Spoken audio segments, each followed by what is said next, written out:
K-팝이 세계 음악계를 정복한 기적. 미국 LA에서 음악 저널리스트로 일하는 제시카 밀러 34세는 2012년을 잊을 수 없다고 말합니다. 당시 저는 빌보드 매거진에서 일하고 있었어요. 어느 날 편집장이 긴급 회의를 소집했죠. 한국 가수가 빌보드 HOT 100 차트 2위에 올랐다는 거예요. 60년 빌보드 역사상 아시아 가수가 이런 성과를 낸 건 처음이었죠. 싸이의 강남 스타일이었습니다. 솔직히 처음엔 일시적인 현상이라고 생각했어요. 하지만 제시카의 예상은 완전히 빗나갔습니다. 2017년 방탄소년단 BTS의 빌보드 뮤직 어워드에서 톱 소셜 아티스트상을 받으며 본격적인 K-팝 시대가 열렸습니다. BTS가 러브 이어셀프 앨범으로 빌보드 200 차트 1위를 차지했을 때 미국 음악계가 발칵 뒤집혔어요. 영어 앨범도 아닌 한국어 앨범이 1위라니. 이후 4연속 1위를 기록하며 비틀즈, 엘비스 프레슬리와 어깨를 나란히 했죠. 제 동료들은 한국이 세계 음악의 중심이 되고 있다고 인정할 수밖에 없었어요. 영국 런던에서 온 음악 프로듀서 톰 윌리엄스 38세도 K-팝의 파워를 실감했습니다. 2019년 블랙핑크가 코첼라 페스티벌 헤드라이너로 설 때 저는 현장에 있었어요. 수만 명의 관객이 한국어로 떼창하는 모습을 보고 소름이 돋았죠. 아리아나 그란데, 빌리 아일리시 무대보다 열광적이었어요. 그때 깨달았습니다. K-팝은 단순한 유행이 아니라 새로운 문화 현상이라는 걸요. 프랑스 파리의 문화평론가 소피 듀부아 41세는 K-팝이 가져온 변화를 이렇게 설명합니다.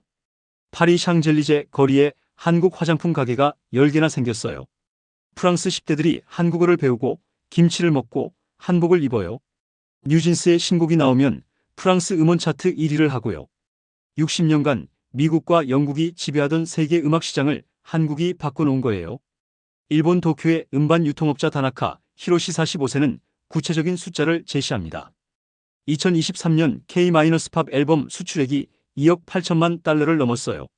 일본에서만 K-팝 콘서트 관객이 연간 200만 명이 넘고요. 도쿄돔, 오사카돔이 K-팝 콘서트로 가득 차요. J-팝의 본고장인 일본에서도 이제는 K-팝을 무시할 수 없게 됐죠. 브라질 상파울루의 팬클럽 회장 마리아 실바이 18세는 K-팝의 영향력을 이렇게 증언합니다. 남미의 K-팝 팬클럽 회원이 1000만 명이 넘어요. BTS 콘서트 때문에 브라질에서 한국까지 30시간 비행기를 타고 가는 팬들이 수천 명이에요. 덕분에 한국 방문 관광객이 폭발적으로 늘었죠. 2023년 1분기에만 157만 명이 한국을 찾았고 만족도는 97.3%라는 경이적인 수치를 기록했어요. 독일 베를린의 한국학과 교수 마르틴 슈미트 52세는 K-팝이 가져온 근본적 변화를 지적합니다. K-팝은 단순한 음악이 아니라 한국이라는 나라 자체를 브랜드로 만들었어요. 전 세계 젊은이들이 한국어를 배우고 한국 음식을 먹고 한국 제품을 사요. 한국학과 지원자가 10년 전보다 20배 늘었어요. 소프트 파워로 세계를 정복한 최초의 아시아 국가가 된 거죠. 미국 뉴욕의 마케팅 전문가 브라이언 존슨 39세는 마지막으로 이렇게 말합니다. 1960년대 영국의 브리티시 인베이전, 1980년대 일본의 재패니즈 버블을 넘어서는 현상이에요.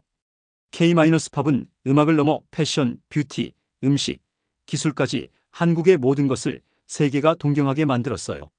21세기는 K-시대 K-에러로 기록될 겁니다.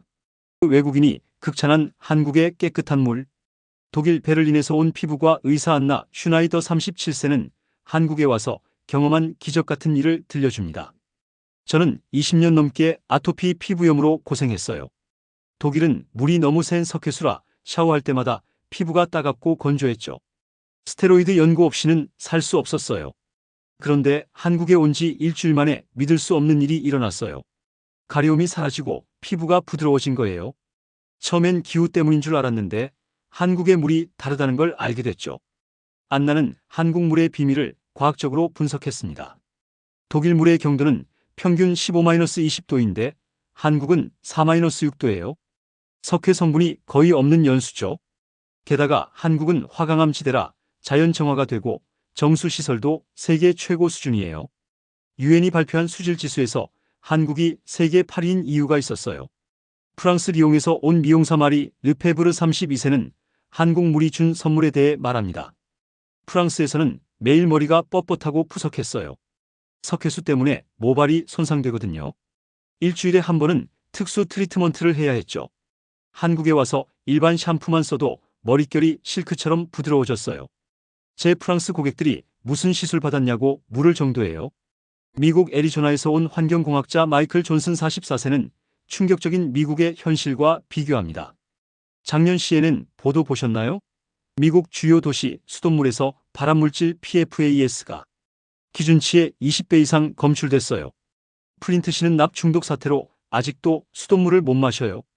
그런데 한국은 수돗물을 그냥 마셔도 되고 아파트마다 정수기가 기본이에요. 미국인들이 한국 와서 가장 놀라는 게 물이에요. 이탈리아 베니스에서 온 주부 지울리아 콘티 35세는 아이의 변화를 증언합니다. 우리 아들이 심한 습진으로 고생했어요. 이탈리아 의사들도 원인을 못 찾았죠. 한국에 이사 온 지 한 달 만에 습진이 완전히 사라졌어요. 알고 보니 석회수 알레르기였던 거예요. 지금은 한국 물로 세수하고 샤워하며 건강하게 지내고 있어요. 영국 맨체스터에서 온 엔지니어 토마스 윌슨 39세는 한국의 필터 샤워기 문화를 극찬합니다. 영국도 석회수가 심해서 샤워 필터가 필수예요. 그런데 종류가 2-3개뿐이고 비싸죠.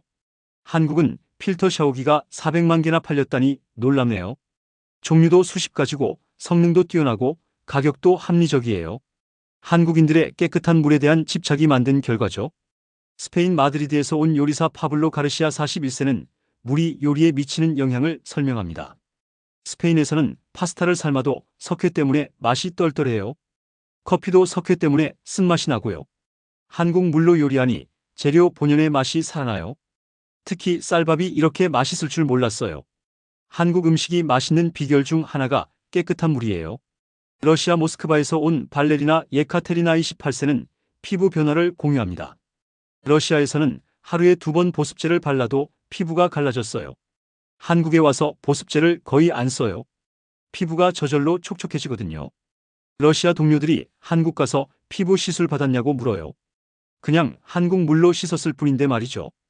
호주 시드니에서 온 수영 강사 에밀리 브라운 33세는 마지막으로 이렇게 말합니다. 호주도 수질이 좋은 편이지만 한국의 수영장 물은 정말 달라요. 염소 냄새도 거의 없고 피부 자극도 없어요. 한국의 물 관리 기술이 얼마나 발달했는지 알 수 있죠. 한국인들은 당연하게 생각하지만 깨끗한 물이야말로 한국의 숨겨진 보물이에요. 새벽 3시에도 치킨 배달되는 나라.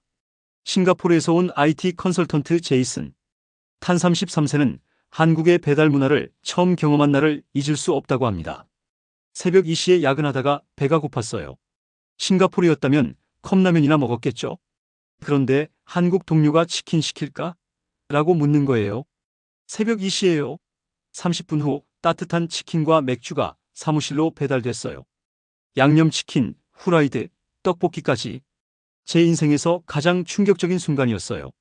미국 뉴욕에서 온 투자 분석가 사라 밀러 36세는 한국 배달 앱의 혁신성을 극찬합니다. 쿠팡 2,935만 명, 배달의 민족 1,979만 명이 사용한다는 통계를 봤어요. 인구의 절반 이상이 배달 앱을 쓴다는 거잖아요.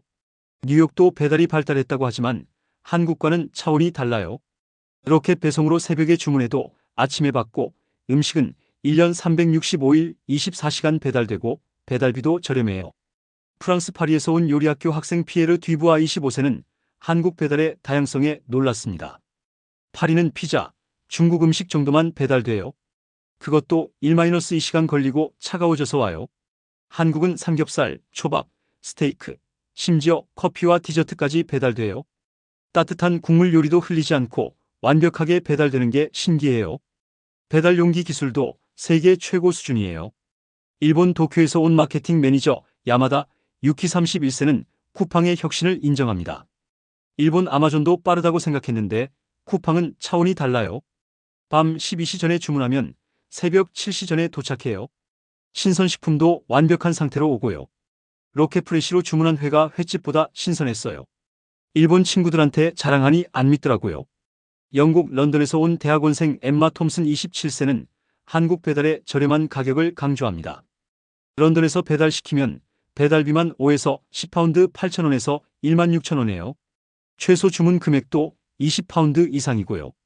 한국은 배달비가 1,000원, 2,000원이고 만원만 시켜도 배달해줘요. 어떻게 이런 가격이 가능한지 경제학적으로 이해가 안 돼요. 인도 뭄바이에서 온 소프트웨어 개발자 라젠드라 29세는 배달 인프라를 극찬합니다. 뭄바이의 다바왈라 도시락 배달부도 유명하지만 한국의 디지털 배달 시스템은 SF 영화 같아요. GPS로 실시간 위치 추적, AI 추천 시스템, 리뷰와 평점. 특히 배달 기사님들의 프로페셔널함이 인상적이에요. 비 오는 날도 눈 오는 날도 정확히 배달해 주시죠. 브라질 상파울루에서 온 변호사 페르난다 실바 34세는 한국 배달의 신뢰성을 높이 평가합니다. 브라질에서는 배달 음식이 오염되거나 뭔가 빠진 경우가 많아요. 배달원이 음식을 먹기도 하고요. 한국은 실 스티커로 완벽하게 봉인되고 주문한 그대로 정확히 와요. 환불이나 재배달도 즉시 처리되고요. 이런 신뢰 시스템이 부러워요. 독일 베를린에서 온 스타트업 대표 마르쿠스 슈미트 38세는 비즈니스 관점에서 분석합니다. 한국의 배달 생태계는 세계 최고예요. 배달 앱, 포장 용기, 배달 오토바이, POS 시스템까지 완벽하게 연결되어 있죠. 독일에서 이런 시스템 구축하려면 10년은 걸릴 거예요. 한국이 선진국인 이유가 이런 거예요. 스웨덴 스톡홀름에서 온 환경운동가 그레타 닐슨 30세도 의외의 칭찬을 합니다. 처음엔 일회용품이 많아서 걱정했는데 한국의 분리수거와 재활용 시스템이 너무 체계적이에요. 배달 용기도 대부분 재활용 가능하고 다회용기 사용도 늘고 있고요. 편의와 환경을 동시에 생각하는 게 인상적이에요. 캐나다 토론토에서 온 주부 제니퍼 리 40세는 이렇게 총평합니다. 토론토에서는 저녁 8시면 대부분 배달이 끝나요.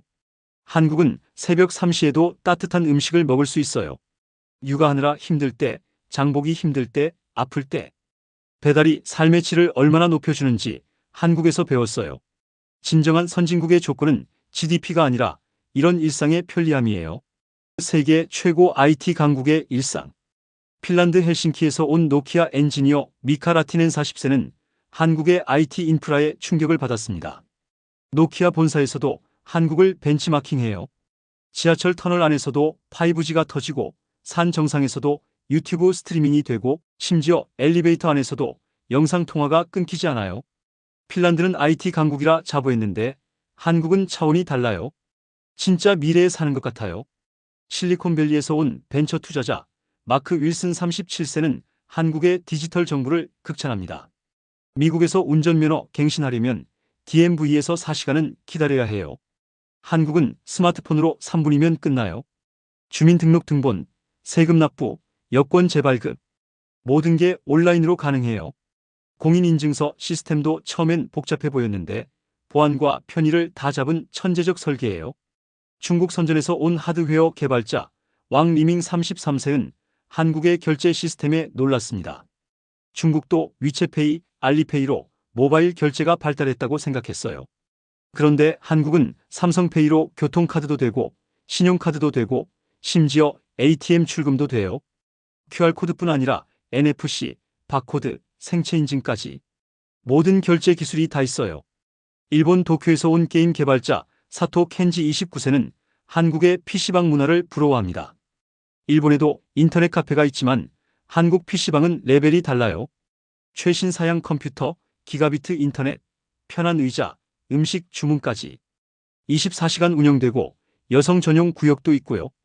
e스포츠가 한국에서 발달한 이유를 알겠어요. 독일 민헨에서 온 자동차 엔지니어 한스 밀러 42세는 한국의 스마트 시티를 연구합니다. 송도 같은 도시는 유럽에서는 상상도 못해요. 도시 전체가 IoT로 연결되고 쓰레기 자동 수거, 스마트 가로등, 통합 관제 시스템. BMW 본사에서도 한국의 스마트 시티를 벤치마킹하고 있어요. 이스라엘 텔아비브에서 온 사이버 보안 전문가 다비드 코헨 35세는 한국의 보안 의식을 높이 평가합니다. 이스라엘도 보안 기술이 뛰어나지만 한국의 일반 시민들 보안 의식이 놀라워요. 2단계 인증은 기본이고 VPN 사용률도 높고 개인정보 보호에 민감해요. 안전한 디지털 사회의 모범이에요. 인도 방갈로르에서 온 AI 연구원 아디티아 쿠마르 31세는 한국의 에듀테크를 극찬합니다. 인도도 IT 교육이 발달했지만 한국의 온라인 교육은 차원이 달라요. 초등학생도 코딩 배우고 할머니들도 스마트폰 쓰시고 전 국민이 디지털 리터러시가 높아요. EBS, 인강 시스템도 세계 최고 수준이에요. 싱가포르에서 온 핀테크 전문가 리사 탄 34세는 한국 은행 앱에 감탄합니다. 싱가포르도 디지털 뱅킹이 발달했는데 한국 은행 앱들은 더 혁신적이에요. 카카오뱅크, 토스. 송금이 카톡 메시지 보내는 것처럼 쉬워요. 대출 심사도 AI가 즉시하고 투자도 소액부터 가능하고요. 프랑스 파리에서 온 디지털 마케터 클로에 듀퐁 28세는 한국의 라이브 커머스를 주목합니다. 네이버 쇼핑 라이브, 카카오 쇼핑 라이브. 실시간으로 쇼핑하는 문화가 너무 재밌어요. 프랑스는 아직도 오프라인 매장 중심인데 한국은 이미 메타버스 쇼핑까지 하고 있어요. 브라질 상파울루에서 온 스타트업 CEO 파비오 멘데스 39세는 이렇게 총평합니다. 한국은 단순히 인터넷이 빠른 나라가 아니에요. 전 국민이 디지털 네이티브처럼 살아요. 70대 할머니가 배민으로 주문하고 초등학생이 유튜브 채널 운영하고 이런 나라는 세계 어디에도 없어요. 진짜 4차 산업혁명이 일상이 된 유일한 나라예요. 24시간 불야성, 잠들지 않는 안전한 도시. 스페인 바르셀로나에서 온 건축가 카를로스 가르시아 36세는 한국의 24시간 문화에 매료됐습니다. 바르셀로나도 밤 문화가 유명하지만 대부분 술집과 클럽이에요. 한국은 새벽 3시에도 카페에서 공부하고 4시에 찜질방 가고 5시에 해장국 먹어요. 편의점은 365일 24시간, 병원도 24시간, 심지어 안경점도 새벽까지 열어요. 도시 전체가 잠들지 않는데도 안전하다는 게 놀라워요. 미국 라스베이거스에서 온 카지노 딜러 마이크 톰슨 33세는 한국과 라스베이거스를 비교합니다. 라스베이거스도 24시간 도시지만 도박과 유흥 중심이에요. 한국은 건전한 24시간 문화예요. 새벽에 도서관 가고 한강공원 산책하고 등산도 가요. 24시간 생산적인 활동이 가능한 유일한 도시예요. 홍콩에서 온 금융 애널리스트 에이미 찬 31세는 한국 직장인들의 야근 문화를 다른 시각으로 봅니다. 홍콩도 야근이 많지만 밤 10시면 식당도 문 닫고 갈 곳이 없어요. 한국은 밤 12시에도 맛집이 열려 있고 새벽 1시에 회식하고 2시에 노래방 가요. 일은 힘들어도 스트레스 풀 곳이 많아요. 네덜란드 암스테르담에서 온 자전거 메신저 얀드 브리스 28세는 한국의 배달 문화가 24시간 도시를 가능하게 했다고 분석합니다. 암스테르담은 밤 9시면 대부분 문 닫아요. 한국이 24시간 도시가 가능한 건 배달 때문이에요. 새벽에도 음식 배달되니까 식당이 늦게까지 열고 손님이 있으니까 계속 영업하고 선순환이 만들어진 거죠. 두바이에서 온 부동산 개발자 아흐메드 알라시드 41세는 한국의 찜질방 문화를 극찬합니다. 두바이도 럭셔리한 스파가 많지만 한국 찜질방은 특별해요. 24시간 열려 있고 가격도 저렴하고 잠도 잘 수 있고 가족 단위로 와요. 새벽 3시에 목욕하고 수면실에서 자고 아침 먹고 출근하는 사람들. 이런 문화는 세계 어디에도 없어요. 태국 방콕에서 온 나이트 마켓 상인 솜차이 위라 35세는 한국과 태국의 야간 문화를 비교합니다. 방콕도 야시장이 유명하지만 위생과 안전이 문제예요. 한국은 새벽에도 깨끗하고 안전해요. 포장마차 음식도 위생적이고 취객도 질서 있고 경찰도 친절해요. 24시간 도시가 이렇게 깨끗할 수 있다니 놀라워요. 러시아 모스크바에서 온 나이트클럽 DJ 이반 페트로프 32세는 한국 클럽 문화의 안전성을 높이 평가합니다. 모스크바 클럽은 마피아, 마약 때문에 위험해요. 한국 클럽은 새벽까지 놀아도 안전해요. 보안 요원들이 철저하게 관리하고 약물 거래는 상상도 못하고 여성들도 안심하고 즐겨요. 베트남 호치민에서 온 대학원생 응웬 티마이 26세는 한국의 24시간 공부 문화에 감사합니다. 베트남은 밤 10시면 대부분 문 닫아요. 한국은 24시간 카페, 스터디룸, 독서실이 있어요. 시험 기간에 밤새 공부할 수 있는 곳이 많아서 유학생들에게 천국이에요. 이탈리아 밀라노에서 온 패션 포토그래퍼 줄리아 로시 29세는 한국의 야간 촬영 환경을 극찬합니다. 밀라노는 밤에 촬영하기 위험해요. 한국은 새벽 한강, 동대문, 명동 어디서든 안전하게 촬영할 수 있어요. 모델도 안심하고 장비도 안전하고 멋진 야경도 많아요. 호주 멜버른에서 온 바리스타 올리비아 스미스 27세는 이렇게 말합니다. 멜버른 카페는 오후 4시면 문 닫아요. 한국에서 새벽 2시까지 여는 카페에서 일하는데 손님들이 공부하고 대화하고 책 읽어요. 술 마시지 않고도 밤을 즐기는 문화가 정말 건전하고 아름다워요. 24시간 도시가 꼭 타락한 도시는 아니라는 걸 한국이 증명해요.